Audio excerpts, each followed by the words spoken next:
Oh my god, it's Star of Why We Hate You, Andre J. Lambert, helping me with this not review of Ultimate Marvel vs. Capcom 3. What brings you here? You told me to be here. You didn't tell me this was going to be a review. Shh. Hey, so guys, be happy. The beta test is finally over.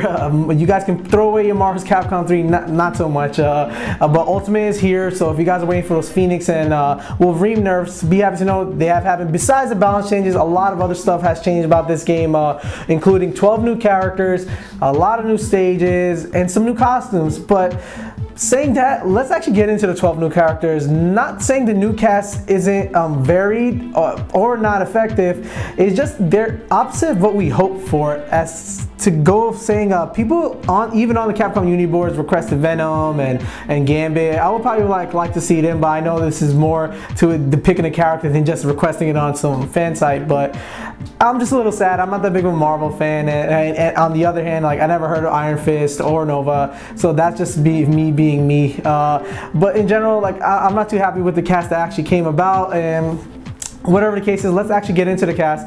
I understand that these newcomers, besides being not the most effective, Drake, can you take this off?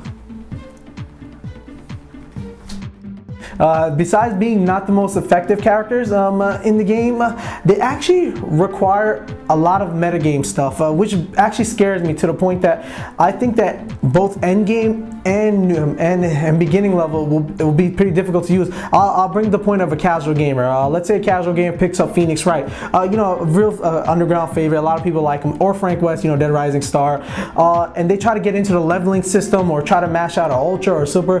They'll be hard pressed to find it. It'll be difficult for them to win, and on a higher level, you're getting killed by BBCS combos. You can actually elaborate on picking these characters. What do you think? You told me to take off the headphones to talk about those low tier characters who are going to be hard pressed on using assist, unlike the top tiers of the game who don't need it. Yeah, that's the trouble with the new characters. Yeah, they rely on assist. The top tier don't need the assist.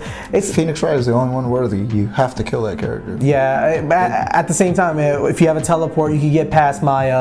It relies a lot on tricks, and I don't like. Assist based. And I can see like new users coming in. They had no fun playing with him. A lot of his animation is kind of wonky. But whatever cases, that's just Phoenix, Rocket Raccoon, Doctor Strange. Same thing, setting up traps, having really low health. You know, once they get tagged, once they're dead in this game. In general, like, I don't know if it comes to anything, but like I said before, I'll be hard pressed to find a new player who's actually enjoy playing them. So the other things about this game is the game's presentation hasn't changed much from the original, and the things that did change, besides the character select screen, aren't the best. You want to elaborate on the HUD? Because I didn't like it. Your second character is at the bottom of you, and the third character is at the top. Yeah, and it's just gets real confusing. I don't know what they were doing with that. Sometimes being a little too overly creative. Exactly, and why fix something that wasn't broken? In the other Versus games, it was fine. I don't see why the MVC3 HUD changed at all. Why?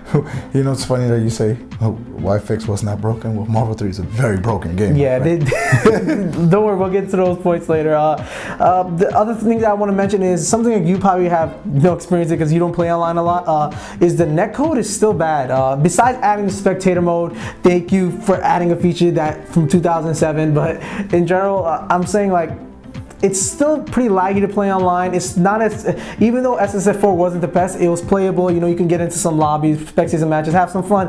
And this, I'm not enjoying it at all. Yeah. Still just like the original. Well, if you're gonna find another game where you can play with Deadpool, Virgil, and all the other Marvel characters together, then until then, you hold that shit. You're kind of right. Hold that lag. Now that I got away from these bad points, let me get into some of the good points. The new stages are fun. Playing in New York is fun, and the actual stage with Arthur, where you're going through the first level of Ghouls and Ghosts, is pretty neat on the raft in black and white. It is. You know, that kind of stuff I like. Those kind of touches I actually look forward to. There's a lot of new costumes. A lot of them are much better than the original, but I don't like the fact that they got rid of like one or two to actually maintain it. You for one brought up Wesker's blue costume, rest in peace. It's not there anymore, and a few other characters lost some of their costumes. Like, I know Spider-Man lost his black and green costume. I'm sorry, I don't know the lore. I'm not sure where that came from, but in general, stuff like that has been changing all around the board. Well, if they want to see the old ones, they should use the old costumes. Yeah. But spectator mode, like I mentioned before, is there, so I'm happy to have that there in general. Now let's get to the actual meat of this whole review. Is that I'm a little hard pressed to find if this is right for the early adopter of Marvel Vs Capcom 3, both from a casual player and a hardcore player. We both have Marvel Vs Capcom 3 as soon as it came out, and now we're looking to get Ultimate. We don't have the choice of getting it as DLC, which is something we probably hope for, buying a $60 game in February. Now we're ending up paying $40 for a disc-based game, which, don't get me wrong, has a ton of content, but is it actually worth it? You as a top player, what do you think? I'm playing it, right? I think my actions should speak a lot louder than my words. So for all those that complain and they continue to repeat the process, then you know what your heart desires. Exactly, but at the same time, I would tell you one thing. On your end, you don't really have that much time to actually flesh out Marvel Vs Capcom 3. That's something you can say without a doubt. No, I can say I've had enough time. It's the same engine. It's all about X Factor. As far as saying there were problems beyond Wolverine and Phoenix, Dante, or the trench coat crew, as I like to call them now, Virgil, Dante, Phoenix. I'm not Phoenix. Wesker. They're actually big problems now. I mean, but I give it to Capcom. They've done a great job balancing overall so many characters in the game, and I can see that every character has a oh, he could stop this, and he could stop that, and he can't do this on this character because he can do that about that. Yeah, but there's some characters who stop everything. Yeah, I know there's always going to be that character. Yeah, there's always going to be that character. I know I'm complaining, but at the same time, you know, you can always wish for more. Exactly. This, honestly. Then if you want more, you pay that $40.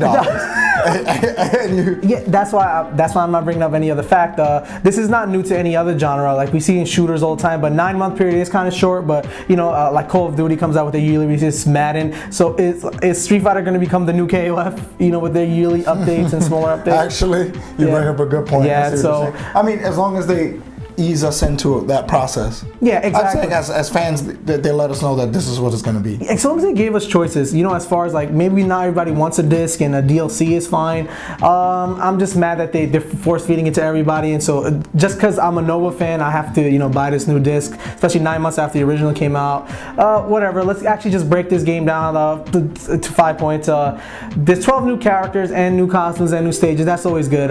It's a $40 price point, so if you don't have the original, this is amazing buy. I'm actually talking from the perspective of a person who bought the original, who's likely going to buy this. But if you haven't bought this game, you should be buying it.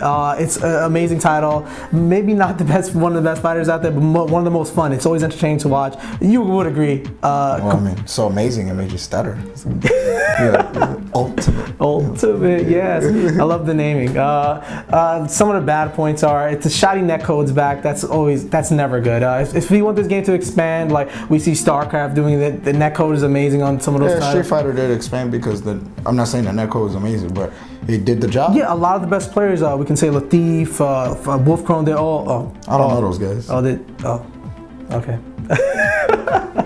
Some of the other stuff is a lack of new modes. Is the Heroes and Heroes mode, which they have been coining, which is the new mode where you can add card effects and stuff like that, is going to be coming out within a month or something like that. It's not here now, so I can't speak upon it, but it's going to be totally free. But the Galactus mode is something you activate after having a save file or getting 30,000 PPs. God, I should grow up. And 9 months is pretty fast for a new update for a game, even for expansion.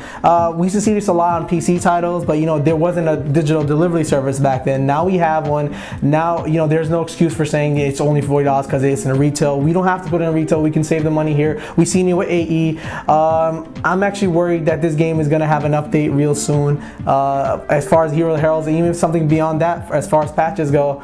But just to sum it up, I'm going to put this all in one score. I'm giving it a 75 out of 100. Ultimately better, but definitely flawed. Laugh. You're a piece of shit. Thank you, Andre. Thank you for joining me. I want to thank Andre for helping me out with this not review and for your input. People like to hear it. I don't. Bye.